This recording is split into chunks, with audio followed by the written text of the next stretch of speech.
Hello la team, c'est Lucas Mikado, j'espère que vous êtes en forme. Bon, on est sur le DAX et je voulais vous montrer parce on a sorti un petit peu du placard ce template Price Action MM7 que j'utilisais plus trop puisque voilà, je préfère un peu plus les configurations intra-swing avec des mouvements qui essayent de durer.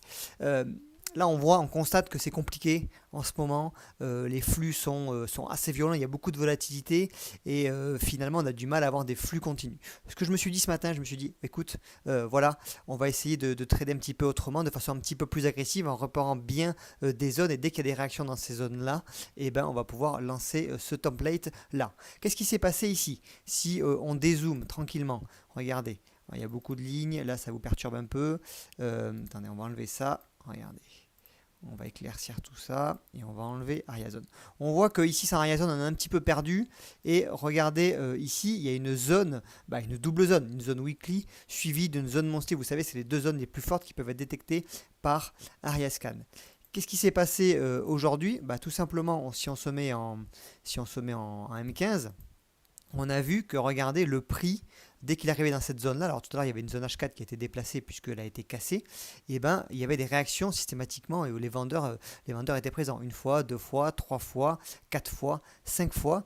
Et ici 6 fois. Donc on a déjà fait un premier template, on a fait TP1, et on s'est fait sortir ABE pour la suite. Et là un deuxième template qu'on a lancé avec le même setup qui est le template Price Action. Price Action, qu'est-ce qu'il nous dit? Tout simplement, si on va ici, il nous dit que on rentre avec le mode automatique, toujours OK, et on va rentrer sur une close moving average une fois que la moyenne mobile 7, ici c'est un value, on renseigne le numéro de la moyenne mobile, donc là c'est la moyenne mobile 7 qui est pris en compte, on sélectionne notre risque, OK, stop U, H1 avec un petit buffer, donc l'idée tout simplement c'est qu'il se trouve bien au-dessus, alors là il était juste au-dessus de la zone weekly, d'accord, un profit factor de 1 sur 2, ça vous le gérez comme vous voulez, et en fait l'idée c'est quand même d'aller chercher, alors d'habitude, j'aime bien faire sécuriser à 50%, mais là sur ce template-là, comme on est sur de l'intraday rapide et que voilà, il y a beaucoup de volatilité, on peut faire 40%, voire même 35 ou 30%. Voilà pour cette partie-là. Et un petit peu plus loin, ici, on n'a pas besoin de trend filter puisque finalement la condition d'entrée, ça va être le close moving average 7. Voilà, et donc ce qui s'est passé ici, c'est tout simplement qu'on est rentré ici sur cette cassure de moyenne mobile 7, arrière rentré en position, on est passé à break-even à 40%, et là l'idée c'est d'aller chercher notre TP1. Forcément ça va rebondir à ce niveau-là, c'est en train de travailler, donc on verra est-ce que ça ira chercher notre BE ou notre TP1, mais regardez parce que ici, avec cet indicateur qui est le price action, on voit que ça rebondit plusieurs fois, donc ces lignes-là vous permettent de déterminer ces niveaux. Et après on ira peut-être un peu plus bas. On peut le voir ici, et c'est très intéressant quand vous avez cet indicateur de price action, donc je vous invite toujours à corréler les templates que vous utilisez, les setups avec les templates graphiques, comme ça vous verrez mieux ce qui se passe. C'est qu'on voit qu'ici il y a des plats comme ça, et qu'on est à proximité d'une zone comme weekly, il y a des probabilités qui sont élevées, qui est un retournement de tendance, et ce sont des configurations qui sont assez agressives.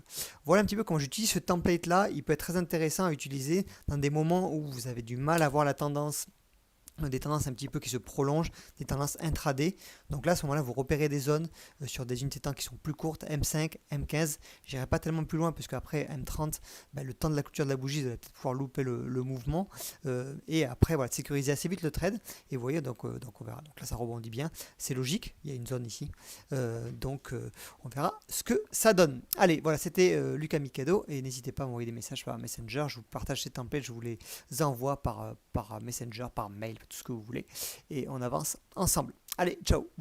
Juste n'oubliez pas de vous abonner, et vous avez aussi la possibilité de retrouver cet indicateur là dans Ariascan, c'est-à-dire qu'à chaque fois qu'il y a une flèche qui va apparaître ici, Ariascan va vous l'indiquer, donc ça vous permettra d'aller sur la valeur de son choix, de regarder ce qui se passe, est-ce qu'on est à proximité de zone, est-ce qu'on y va, est-ce qu'on n'y va pas, toujours pareil, mais Ariascan peut nous aider là-dessus. Allez, ciao.